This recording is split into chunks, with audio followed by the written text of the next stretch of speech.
नमस्कार मित्रांनो, जय जिजाऊ, जय शिवराय. माणसाने आयुष्यामध्ये कशा पद्धतीने पुढे जाण्यासाठी प्रत्येक माणसाची एक धडपड चालू असते. प्रत्येक माणसाची जीवनामध्ये एक संघर्ष चाललेला असतो, की त्याला आयुष्यामध्ये काहीतरी करायचं असतं, आयुष्यामध्ये त्याला पुढे जायचं असतं.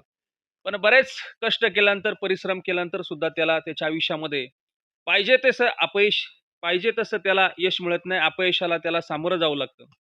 आणि म्हणून या छोट्याशा व्हिडिओच्या माध्यमातून आपल्या सर्वांना एकच गोष्ट सांगायची, की जीवनामध्ये संघर्ष केल्याशिवाय माणसाला काही मिळू शकत नाही आणि विदाऊट संघर्षाचं जर तुम्हाला काही गोष्टी मिळाल्या, तर मला असं वाटतं त्याच्यामध्ये तुम्हाला आनंद मिळणार नाही, सुख मिळणार नाही. त्याच्यामध्ये तुम्हाला समाधान देखील मिळणार नाही आणि म्हणून संघर्ष माणसाच्या जीवनाचा अविभाज्य घटक आहे. रहा संघर्षों की जो चलता है, वही संसार को बदलता है. जिसने रातों से जंग जीती हो, वही एक दिन सूरज बनकर निकलता है.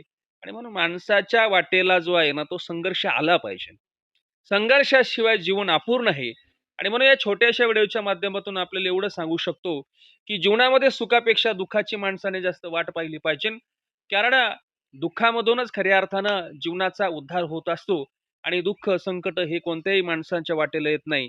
एक नशिबान असलेली माणसं असतात, की त्यांच्याच वाटेला ह्या गोष्टी येतात आणि म्हणून आपण जीवनामध्ये आलेल्या प्रत्येक संकटाचा हा धैर्याने सामना करणं महत्त्वाचं आहे.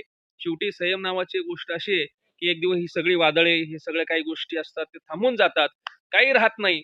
फक्त आपला संयम हा फार महत्त्वाचा आहे. ज्याने दुःख दिलं तो सुख देतो. तो निवारण सुद्धा करतो आणि म्हणून ईश्वरावरती आणि परमेश्वरावरती श्रद्धा ठेवून आपण आपल्या आयुष्याची वाटचाल करणं फार महत्त्वाचं आहे. काय आपण सोबत घेऊन आलो होतो आणि काहीच आपल्याला सोबत सुद्धा नेता येणार देखील नाही. आणि मग ह्या गोष्टीचा विचार जर करून आपण जीवन आनंदाने जगला, आजचा दिवस हा माझ्या आयुष्यातील शेवटचा दिवस आहे. अशा पद्धतीने आपण जर जीवनामध्ये आनंद घेत गेलो, तर निश्चित माणसाच्या जीवनामध्ये त्याच्या जे आनंद आहे त्याला भेटल्याशिवाय राहणार नाही. आणि म्हणून एवढ्याच सांगतो, की जीवना